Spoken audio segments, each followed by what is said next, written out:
So I just before finishing the first PowerPoint I presented, I just want to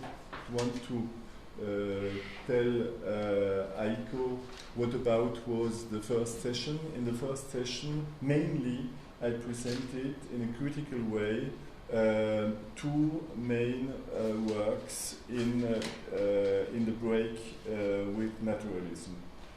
Because what's important in gender studies is to break with naturalism. And of course there are a lot of other works, but I insisted in this presentation the last time particularly on the book of Friedrich Engels and the book of Simone de Beauvoir, because both had a very big influence among the theologians from the women's movement in the 70s. That's why I chose mainly these two books. But of course, I could present others. It is a little bit arbitraire. I don't know how to say in English. Arbitraire? Arbitrary, exactly. Thank you. So I want to finish. When I told about the second sex, I insisted particularly on the context of the writing of the second sex, because Simone de Beauvoir published her book in 1949. But it's very important to know the ideological context from the years before, precisely, to understand the atmosphere in which Simone de Beauvoir worked. So I insisted particularly on this. This explains also the reception.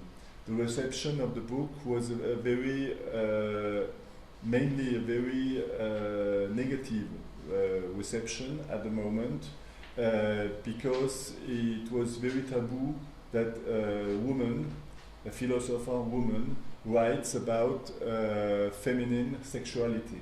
This developed a lot of very negative reactions, and in different milieux. You can imagine in the Catholic milieu mainly, but also in among writers who were on the right side of the in political, but also among a part of people on the left, particularly people from the Communist Party, from the Orthodox Communist Party. And so I wanted to present this reception. Now I would like to speak about another book, and I think it's a very close relation between the Simone de Beauvoir's Second Sex and her intent to break with naturalism, and the book of Catherine Hall and Leonore Davidoff. I think I presented in the bibliography. Everybody has the bibliography. You can find the bibliography on the internet homepage. You will have a look, you will find it. I'm sure that you have it, I'm sure, and other people also can get it. Huh? And Catherine Hall and Leonore Davidoff made a very good historical work. The name of the book is Family Fortunes, and the book is an inquiry about the development of the separation of the public and the private sphere among bourgeois and among bourgeois families. And she explains very clearly how during maybe 50, 70 years, from the end of the 18th century to the middle of the 19th century, this separation between public sphere and private intimate sphere was built in this bourgeois in these bourgeois families. The study, the research, is about Birmingham and the region of Birmingham. It's a very precise study, and they worked about archives, of course, and they insisted also about the ideological way to justify the separation. And it's very interesting to see here how important is the religious discourse to justify the separation. Of course, you can imagine separation also between men and women, men in the public sphere and women in the domestic sphere. So that's why I would like to insist on the importance of this book, because there are very few precise works. Of course, general discourses, there are a lot, but very, very precise discourses who show how this was built and this was justified in that moment. It's particularly important because the separation was not ever so before that period. It was not so, the separation between public and private sphere was not so important. Because nowadays we often think it was always so, but it wasn't. It was built so. Is it okay? So, historian Catherine Hall and sociologist Leonard Davidoff, it's also in interdisciplinary work with sociology and history. Then gave in 87, it's now nearly an old book, it's a classical. Anyway, the second edition is a new edition. It's better if you can have the second or the first edition. It's better to read the second edition because the publication of the book developed a lot of discussions, scientific discussions among historians. Donc, they gave in 87 a historical translation of the famous sentence of Simone de Beauvoir. One is not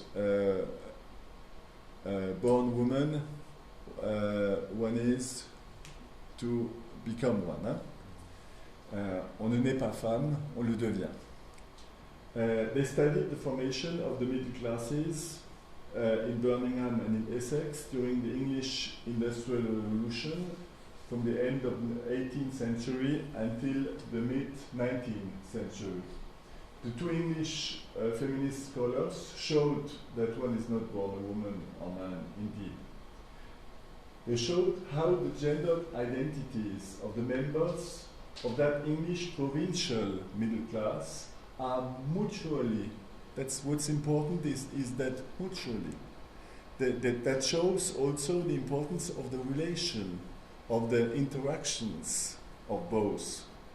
The men, the group of men and the group of women are not fixed. The gendered identities are mutually built in a very complex social and historical process. To a gendered separation of the public and the private, and the inscription of the men and women in complementary gendered social functions.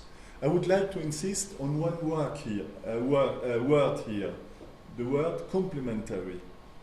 You never have to forget that when the word complementary is used about two different groups, here men and women, group of men, group of women.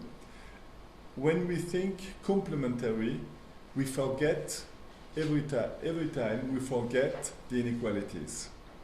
You have to think about that, because insisting on the complementary aspects includes mainly to oversee the hierarchical aspects or the inequality aspects. Is it clear? The authors conceive the construction of the gendered identities as the result of the interactions between individual subjectivities and the collective structure. here there's another thing I told about when I presented very briefly the concepts at the beginning of the last lecture.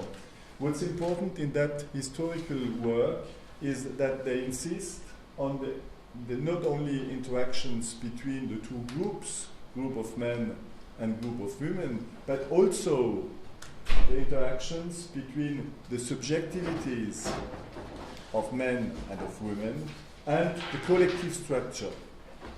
Is it okay?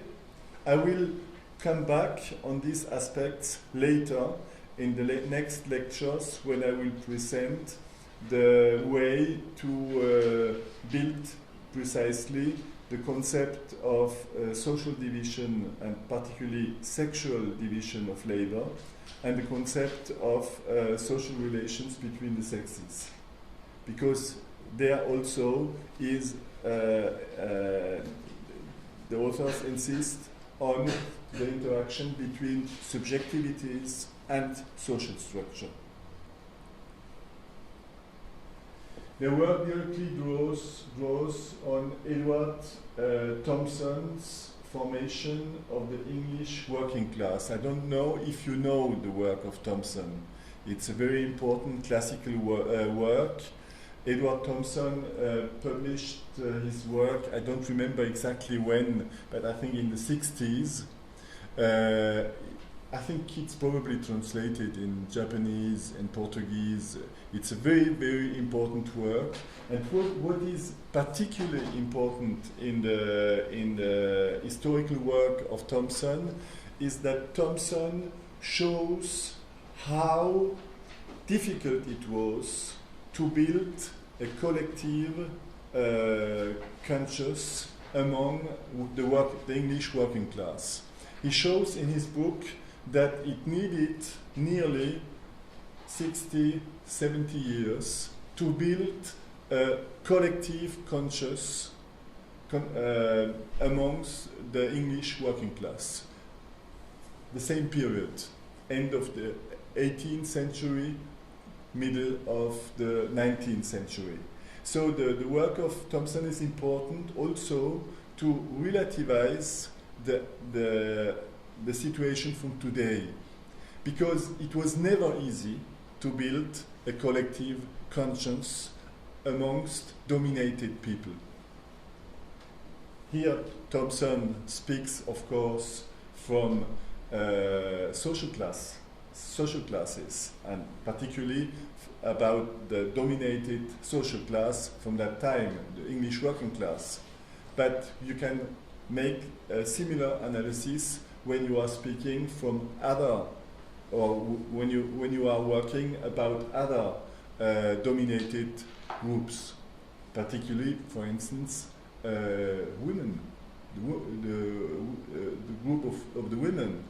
And I will talk about that later also, because there are a lot of works who show how difficult it is and how much time is necessary to build a collective conscience among the group of women.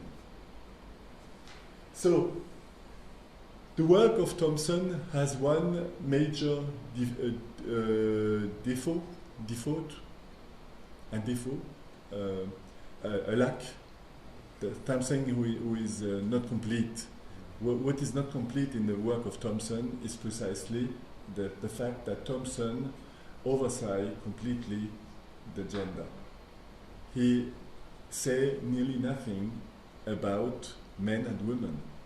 He thinks that the working class, they are men, and he don't speak about that. And precisely the work of Hall and Davidoff is a new work by thinking also the gender aspects. But they don't work on the working class, they work on the opposite side. They are working about the bourgeois class. Do you understand? So, their originality is to study the variations of class identities for men and women, and the precise relation between these identities and the structure of class. So what's interesting in the work of Hall and Davidoff is to point the relation between the gendered identities, identity of men and identity of women, and the structure of class. But their precise work insists mainly, nearly only, on the bourgeois class. What's important also to know is that the separation between private and public, who was built in the bourgeois class, after that, in the second half of the 19th century and in the 20th century, this conception of separation of public and private spread in all the society and also among the working class. That's important to know. And today, when we make comparative studies about labor, comparative studies about gendered labor, for instance, by comparison with England, Sweden, France, we can see that the building of that separation in England in that time still has consequences today. Because even today, the separation between private and public is much more important in England than in Sweden, for instance, or in France, for instance. So you can see also that it's important for sociologists today to know the history, to know how some specific national aspects still built maybe 1 or 2 or 3 centuries ago still can have influence on the social structure and the way of living of the people of today. Okay? Well, to say the things very briefly, men devote themselves to economic activities in public sphere, and women dedicate themselves to domestic activities while being kept in economic dependence. Of course, this is a way of presenting the things in an ideal, typical light.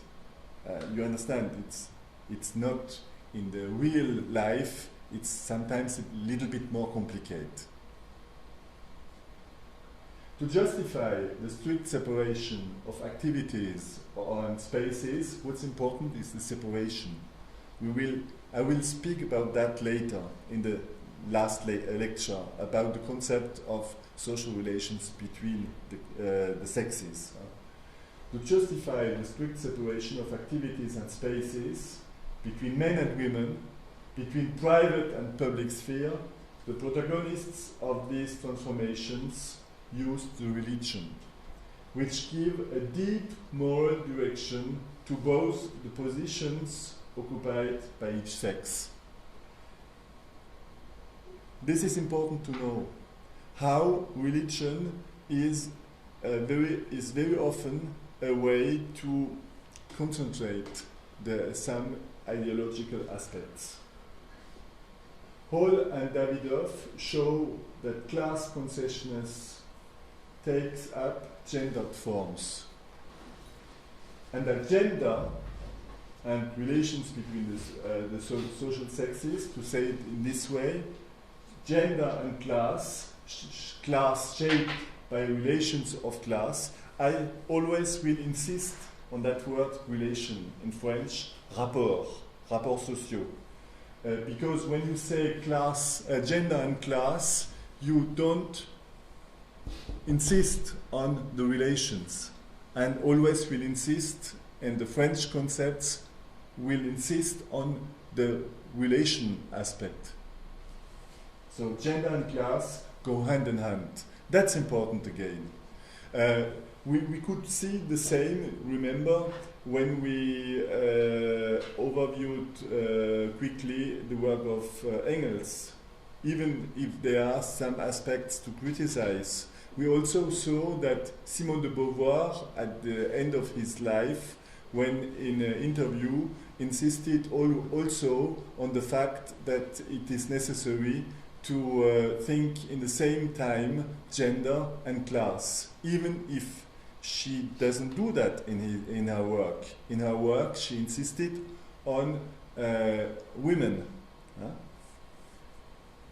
And the last aspect, gender and class, reinforce each other mutually. And again, mutually.